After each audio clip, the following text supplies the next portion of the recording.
Assalamualaikum warahmatullahi wabarakatuh, anak-anak. Waalaikumsalam warahmatullahi wabarakatuh, Pak Guru. Sobal khair. Khair. Kaifa halukum, anak-anak? Kaifa halukum? Alhamdulillah. Baik. Good morning, my student. Good morning, my student. Good morning, Mister. Okay. Good morning, Mister. How are you today? I'm fine. Okay. You fine all, okay. Anak sekalian, sebelum kita memulai materi pelajaran SKI, Bapak akan mengabsen siapa yang tidak hadir. Widi, ada Widi? Ada Pak, siapa? Ada Pak, hadir, siap. Batubara, ada Batubara? Nggak hadir, Pak. Batubara di kantin, Batubara. Oh ya, kemarin saya lihat yang rokok di kantin itu, besok masuk BK, Batubara. Iya, Pak. Di kamar mandi dia merokok, Pak. Ya, Leni, ada Leni? Hadir, Pak. Hadir. Yang enak, yang sering melamun ada nggak enak? Enak Tasim, yang sering melamun. Masih kecil sudah melamun itu. Nggak berangkat. Ya, besok kalau nggak berangkat masuk BK aja Enak Tasim itu.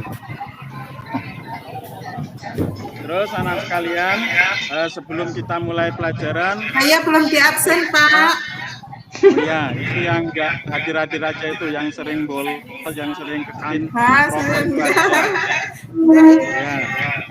Sebelum kita masuki materi, alangkah lebih baiknya kita berdoa bersama-sama. Widi, silakan dipimpin doanya, Widi. Siap, gerak, berdoa mulai.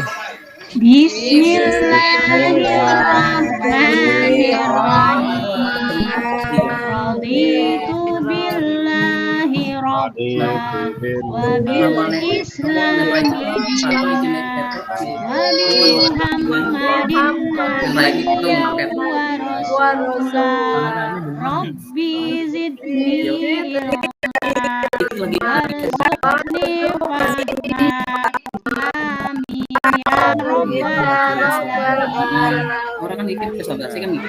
Beri salam pada Pak Guru yang ganteng.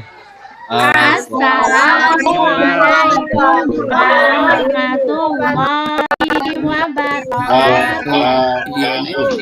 Waalaikumsalam warahmatullahi wabarakatuh. Semoga hari ini kita mendapat ilmu yang manfaat ya anak-anak sekalian. Sebelum kita memasuki materi yang akan kita lalui, Bapak Guru akan memutar balik pelajaran yang kita pelajari kemarin, yaitu masalah pengertian khulafaur rasyidin, pengertiannya dan juga siapa saja yang termasuk khulafaur rasyidin. Di situ kalian lihat di PowerPoint ada khulafaur rasyidin, terus yang kedua Pak Andre yang khulafaur rasyidin Pak Andre. Nah, itu kemarin kita sudah membahas tentang pengertian khulafaur rasyidin.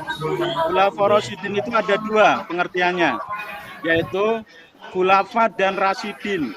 Khulafa itu jamak dari khalifah.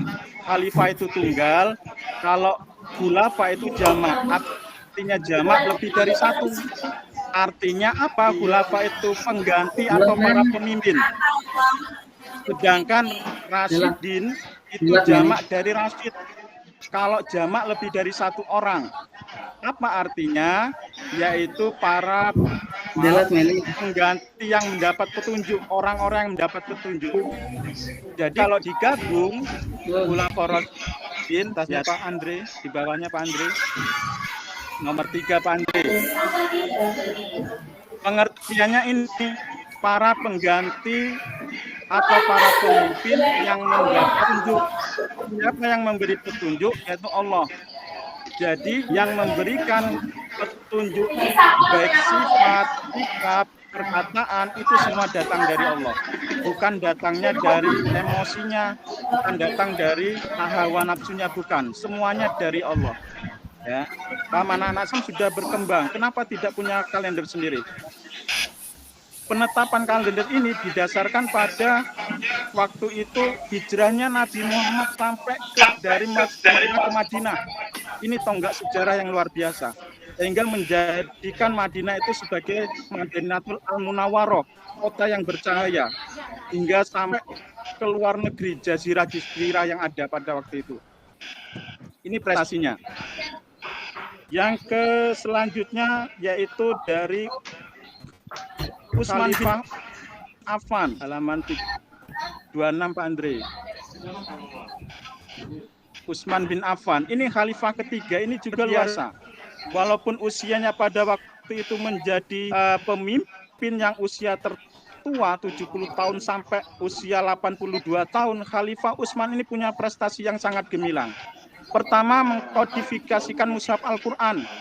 Jadi pada waktu itu ada perselisihan antara masyarakat yang ada di dunia itu, di wilayah Islam, itu dialek-dialeknya berbeda-beda.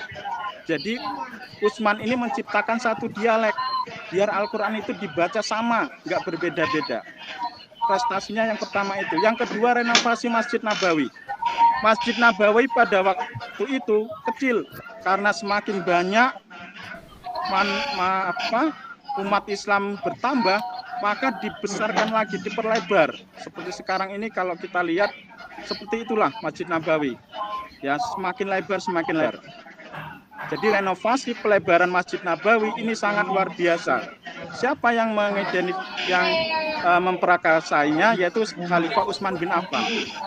Yang C, pembentukan Angkatan Laut. Jadi pertama kali Angkatan Laut dibentuk oleh seluruh umat Islam pada waktu itu pada Khalifah Utsman ini. Siapa yang punya inisiatif? Yaitu Muawiyah bin Abi Sufyan. Muawiyah ini adalah salah satu pendiri dari dinasti Umayyah. Alasannya kenapa? Karena perluasan Islam pada waktu sampai ke Eropa. Nggak mungkin penyeberangan ke laut itu pakai onta, nggak mungkin. Jadi pada waktu itu antara Khalifah Utsman dan Muawiyah itu berdiskusi buat kapal yang sebanyak-banyaknya, kapal laut. Kapal laut fungsinya untuk menyeberangi selat atau laut yang ada pada waktu itu untuk penyebaran wilayah Islam. Yang terakhir tetap perluasan wilayah, karena Islam pada waktu itu masih belum sampai ke seluruh dunia, harus tetap selalu dilebarkan, ya, disebarkan sampai seluruh dunia. Karena prinsipnya apa? Prinsipnya yaitu Islam rahmatan lil alamin, Islam yang penuh rahmat bagi seluruh alam. Itu prestasinya. Halaman 36 Pak Andre. Yang terakhir, prestasi dari Sayyidina Ali bin Abi Thalib. Ini juga sangat luar biasa. Walaupun 4 tahun menjabat anak sekalian, tapi prestasinya sangat luar biasa. Yang pertama, mengganti pejabat yang integritasnya kurang, ya, yang tidak punya kapasitas. Kenapa diganti? Karena pada waktu itu Khalifah Utsman ini adalah khalifah yang sudah sepuh, sudah tua. Jadi asal ngangkat-ngangkat saja, ngangkat pejabat. Dan kebanyakan yang diangkat itu adalah saudara-saudara Utsman yang tidak punya kemampuan dalam memimpin. Nah, untuk menstabilkan negara, maka Ali bin Abi Thalib ini mengganti pejabat-pejabat yang berkualitas tinggi dan mempunyai integritas juga. Yang kedua, yaitu prestasinya membenahi keuangan negara. Halaman 37 Pak Andre. Membenahi keuangan negara, karena negara itu waktu dulu juga masih seperti sekarang lah, banyak korupsi, banyak orang-orang nepotisme. KKN itu tidak hanya terjadi pada saat kita, tapi pada zaman dahulu Ali bin Abi Thalib itu sudah ada. Makanya dibenahi agar ada suatu pemasukan untuk negara dibagikan untuk masyarakat. Yang ketiga, yaitu memajukan bidang ilmu bahasa. Karena pada waktu itu bahasa Arab atau bahasa Quran itu masih gundul. Kalau kita sekarang ada istilah kitab gundul, ya. Itu tidak ada sakalnya, tidak ada fathah, kasroh, tanwin, doma, sukun, terus sibda, enggak ada, masih gundul. Nah, Sayyidina Ali menyuruh Abu Aswad Ad-Duali untuk memberikan materi metode yang mudah dicerna kepada umat Islam dalam membaca. Pak Guru, bentar lagi istirahat loh Pak Guru. Ya, bentar Pak, bentar. Yang terakhir yaitu bidang pembangunan. Pembangunan Kufah itu dijadikan sebagai kota yang punya fungsi dua, ilmu pengetahuan dan ilmu agama, yang dipindahkan dari Madinah ke Kufah. Oke, anak sekalian, itu yang dapat saya sampaikan. Sekarang saya simpulkan di sini prestasi-prestasi dari Abu Bakar, yaitu 3, kodifikasi Al-Quran, yang kemudian yaitu memberantas orang-orang murtad, dan juga perluasan wilayah. Yang kedua, prestasi dari Umar, yaitu juga 3. Umar bin Khattab 3. Yang pertama, perluasan wilayah, kalender hijriah ditetapkan, dan juga yaitu menata administrasi negara. Yang ketiga, Khalifah Utsman, ini perluasan wilayah juga prestasinya. Yang kedua yaitu membentuk angkatan laut, dan juga yaitu melebarkan Masjid Nabawi. Yang terakhir prestasi dari Umar Ali, yaitu pertama memberantas orang-orang yang korupsi. Yang kedua, menciptakan ilmu bahasa Arab, dan yang terakhir yaitu mencopot orang-orang yang tidak punya integritas dalam memimpin. Anak sekalian, untuk langkah selanjutnya saya jelaskan, nanti ada tugas PBL, Problem Based Learning. Kalian buat kelompok sendiri, pilih kelompok yang kalian inginkan.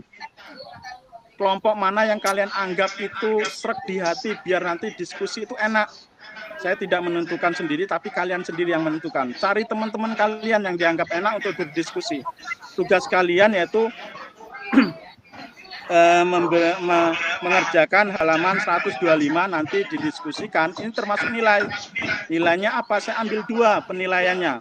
Pertama, kalian nanti mempresentasikan di depan hasil diskusi kalian.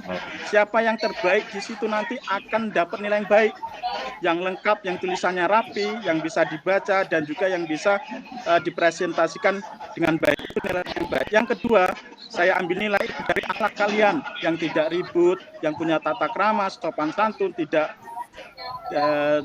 menyakiti teman, sopan dan hormat guru dan teman, itu juga akan saya masukkan nilai. Paham anak-anak sekalian ya? Paham, Pak. Paham ya? Ada yang mau ditanyakan? Silakan, mumpung saya di sini. Nanti ketika tugas kalian dikerjakan, waktunya mau habis, bisa dijadikan PR. Ya, kemudian nanti ketika minggu depan kita bertemu lagi di waktu yang sama, di hari yang sama, kita presentasikan. Yang penting kalian kerjakan dulu. Ada yang ditanyakan Ya, dalam hal ini? Nggak ada, Pak. Cukup, Pak. Istirahat ya. Oke. Ya, Waktunya Pak. sudah istirahat. Tolong dikerjakan tugasnya. Apabila Baik, saya Pak. ada kekurangan, Pak Guru mohon maaf. Sebelum kita tutup, mari kita baca doa hamdalah. Alhamdulillah. Istirahat. Saya akhiri. Wassalamualaikum warahmatullahi wabarakatuh. Waalaikumsalam. Waalaikumsalam warahmatullahi wabarakatuh. Istirahat ya Pak ya.